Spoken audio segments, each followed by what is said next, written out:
My name is Maria Dueñas, and I'm a PhD candidate in the Department of Sociology at the University of California, Merced.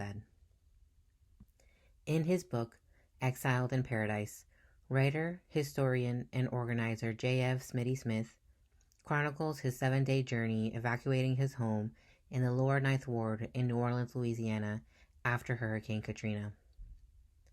The following excerpt connects his experiences, along with the experiences of other evacuees he encountered, to the historical legacies of racism in New Orleans. He writes, "Something happened during this hurricane like no other. The hurricane and its aftermath took several turns for the worst. As the storm approached, the winds hit the city fast and furious. Canals were breached, the floodwater rose to historic heights, lives were lost, and property damage reached unprecedented levels. The repeated requests for emergency assistance from the state and federal governments were sent to various agencies, never to be heard from again. One of the largest displacement of people in the history of the country was now in full bloom. These helpless people, the children, the elderly, the sick, and all others who were in dire need and unable to fend for themselves, were delivered into the jaws of these unforgiving destructive forces by the inaction of the authorities.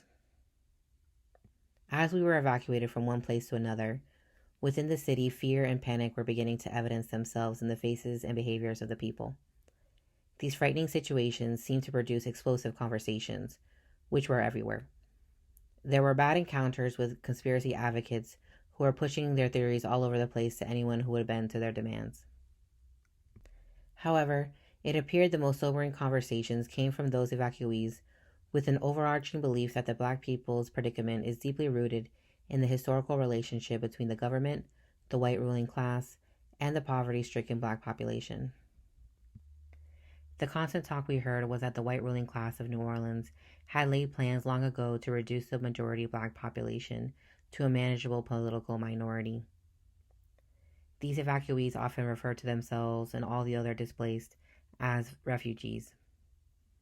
They strongly supported the notion that Katrina had created the perfect conditions under which the ruling class would continue their plan of dismantling the Black community.